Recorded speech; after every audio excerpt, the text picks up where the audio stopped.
Hey there, my name is Nina Williams-Teramachi. I use they, them pronouns. I am the new musical producing associate, so all things new works at the Fifth Avenue Theater. And I am so excited to be doing a spotlight on with the incredible writer who did book, music, lyrics for Wonder Boy, which is also a radio musical that is here at the Fifth Avenue Theater. So, Jamie, let's dive into this. What is Wonder Boy? What is it? What is the show about? What is Wonder Boy? So, Wonder Boy tells the story of Jackson, who is a transgender man and a college student. And he's going through a difficult time. He is recovering from a breakup. He is growing apart from his twin sister. And he also has a slew of mental health issues. So, during this tumultuous time, he is seeking some kind of protection for his heart. And in our sci fi superhero world, that means that he takes a super mysterious drug, which turns him into Wonder Boy and gives him the power to create magical force fields that keep everything and anything out. And he learns a lot about what protecting the campus and his community looks like, what protecting himself looks like. And he learns that protection is more complicated than he thought it to be originally. Well, listen, I am all here for like an Avengers crew of trans superheroes. So this beginning is great. So I'm also just curious about just this sci-fi like superhero world that you're building here. Yeah. Can you just tell us about, if there was any specific like comic or superhero references that you had in the creation of Wonder Boy? Oh yeah. When I first started writing Wonder Boy, I went down to a local comic book store, and I knew I wanted to pull from Spider-Man, so I like went to the person at the desk and I was like, okay, give me the comics that I need to read for Spider-Man. And I was very lucky, and the person that day walked me through the whole history of Spider-Man. I learned that Spider-Man was like one of the first superheroes that, not at the beginning, but after the character developed a little bit, didn't have this hyper masculine, muscular build, which immediately rang as like super trans to me, to already be like kind of skewing masculinity in some way. Um, and so that I was fortunate enough to get to like read a bunch of super like comic books. Sorry, I was lucky enough to get to read a bunch of Spider-Man comic books, Mhm. and that was amazing. So I pulled a lot from that and pulled a lot from the films as well, just because he is like not toxically masculine. He tends to not do physical harm and mostly tries to just intervene, which I've always appreciated. And then also, of course, there have been so many groundbreaking, especially superhero films lately, like Black Panther and Shang-Chi and Black Widow. Basically, anything that's not centering a cisgender white dude, I'm interested in honoring, as I get to create a superhero that brings my identity to the forefront for the first time. Yes, no, absolutely. Um, and obviously this is also a musical. So not only are we getting this incredible like superhero element to the book, we also have this crafted world of music. So can you tell us about like what Wonder Boy sounds like? What's the musical world? Oh, that is such a hard question, but an important question for sure. I pull from like listening to punk rock as a kid. I listened to Yes. like Green Day and Brand New. My cousin like burned me this CD one summer. It was like, this is what you have to like know to be cool. So it was like Green Day and Brand New. And of course, like I pull from some musical theater. I love Spring Awakening. I love fun, like anything Janine Tesori touches. I just love her musical brain. I also pull from like Billy Joel and the way he's able to tell a story. And I don't know if you've heard, if anyone has heard of Mal Bloom. They're an amazing trans Yes. singer songwriter. The way that they shape their lyrics are so incredibly poetic, and they break so many different rules about songwriting. And listening to their music is truly like addictive. So I absolutely use them as an inspiration. So it kind of all comes together to make storytelling, punk, rock, pop, musical theater. Yeah. Wonder Boy existed as a show before it became a radio play. So you've been working on this show for years now. Can you talk us about just like what the process was like with Wonder Boy before getting to this point? Oh boy. I'd been working on the show for about maybe 4 or 5 years. It started with just like writing this draft where I kind of tried to throw everything out there that I possibly could, like basically like vomiting on the page, for lack of a better, more eloquent phrase. And for about like 4 years, it was writing drafts and getting a bunch of friends together in my living room and giving them like pizza and beer as payment to read through the show while I played through the music at my piano. And then sprinkled in some workshops that I got to do. I got to do with this really cool small theater company in New York called the Dare Tactic. I got to bring it to New York Musical Festival. I workshopped it a little bit with Theater Now New York. And I also had a residency with Musical Theater Factory. That was pretty life changing because I got to be in residency with them for a year and a half, which meant I had a lot of like literal physical space to get to work on this show, and also had access to actors for a 29-hour reading that they provided me, which was like huge to get to hear all the music out loud.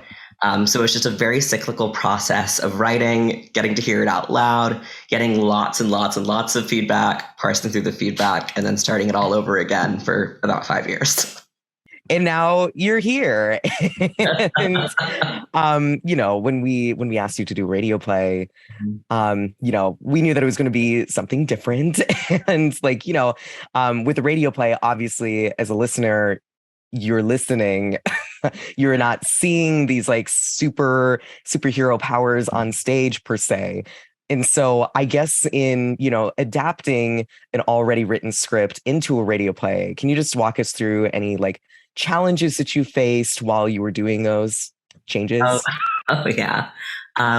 It is so hard to take something that is so visual. Musical theater Hmm. is so incredibly visual. We don't might not think about that because we're so used to listening to like original cast recordings. But actually, if you're missing the visual element, there's a lot of storytelling that can get missed, especially in a show that has like action movie elements.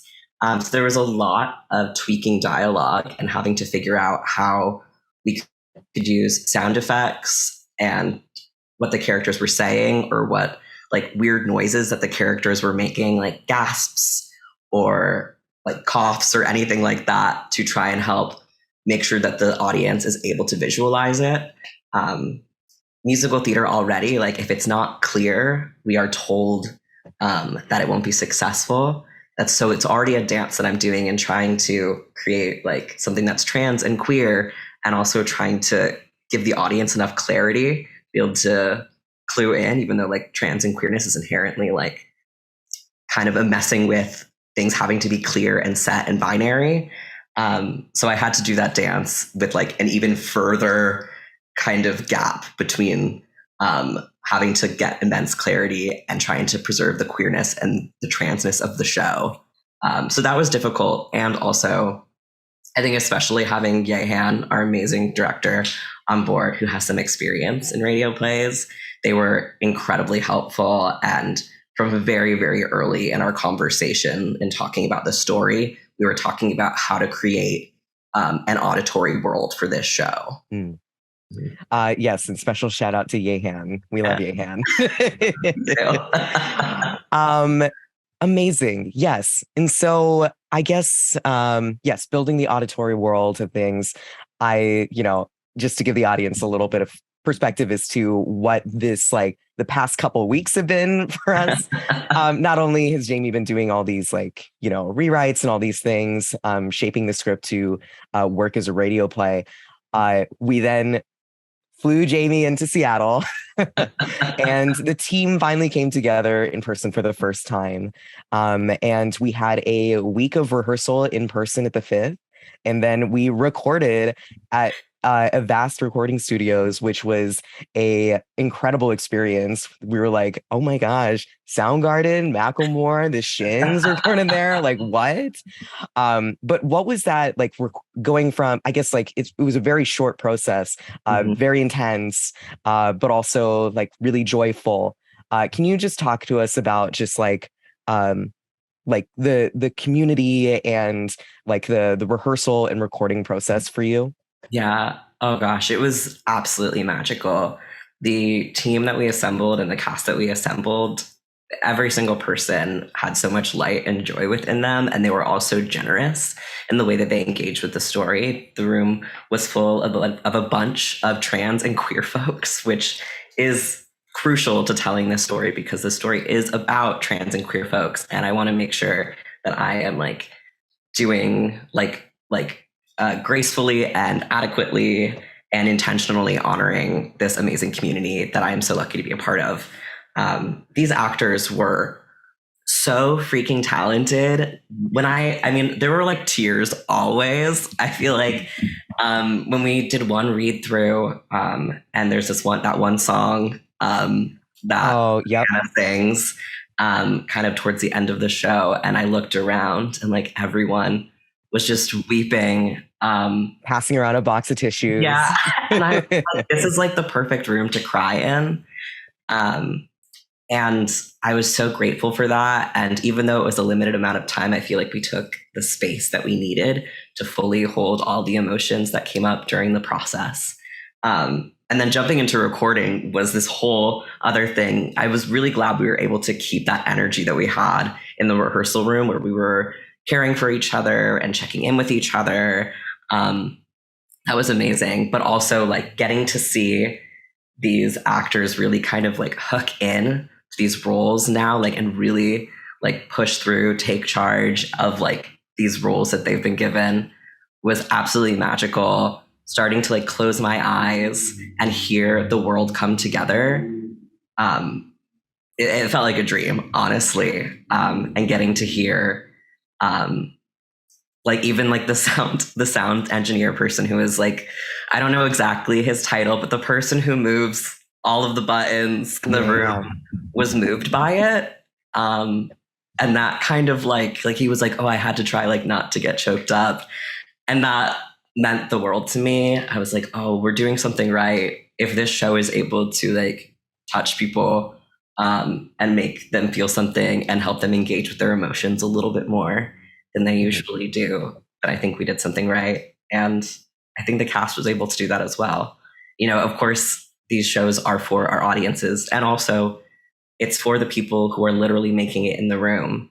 Absolutely. If I'm able to like help um, a cast member or another team member grow in any sort of way, um, then I think we're doing our jobs right. What is something that excites you about doing a radio play? I think the particular attention to sound. I've said this to you before, Nina, but I often go see musicals and I'm like losing every other word. Mhm. Um, and that is so important to the show to be able to get the words in every single lyric writing class I've taken. The emphasis on making sure that the audience, like base level, can understand what's going on, or it doesn't matter how beautiful the piece you created is, you're going to lose some of it.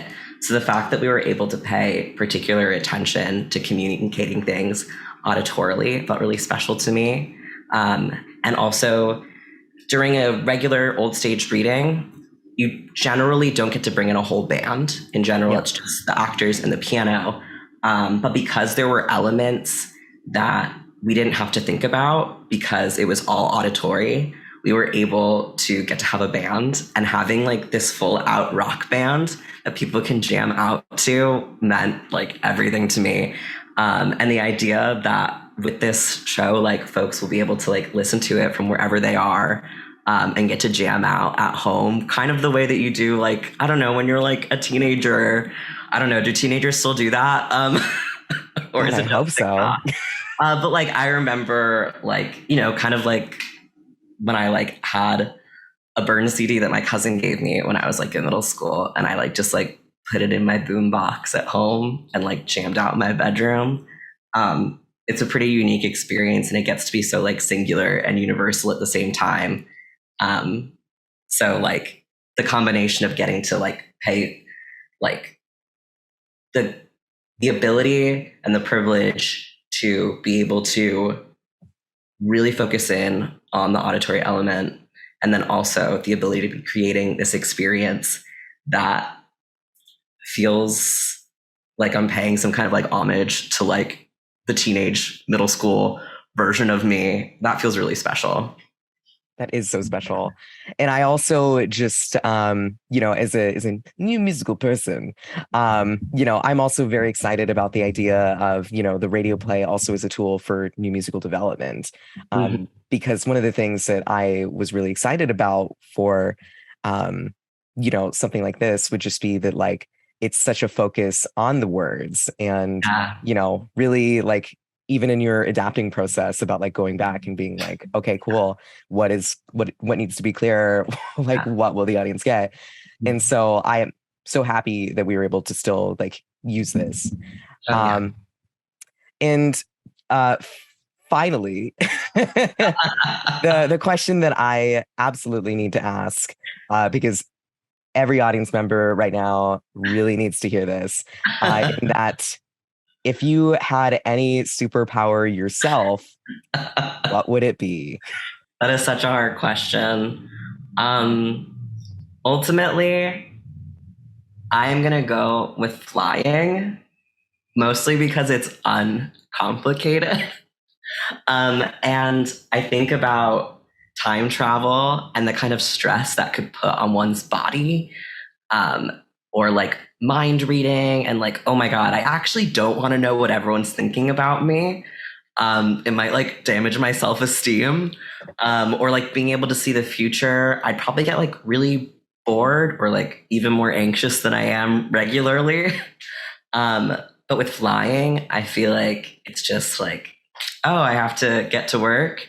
Well, I don't have to take the train. I don't have to walk. I don't have to take a car. I can just fly there. So it feels like something super simple. It's not going to come with a lot of baggage. And like, if any of my friends wanted to like fly somewhere, like they could just like hop on my back, like Edward Bella style in Twilight, and we could just fly somewhere. It feels like uncomplicated. I could have a cool new hobby, and it probably won't hurt anyone, which is like base level. Yeah. Well, get me a ticket to the Jamie Jarrett airline. Well, amazing. Thank you so much for talking with us today, Jamie. We are so thankful that you trusted us with this material, and we are so excited for our audiences and beyond to experience the magic and transformative nature, pun intended, of Wonder Boy. Thank you. Thank you so much. I really enjoyed chatting with you.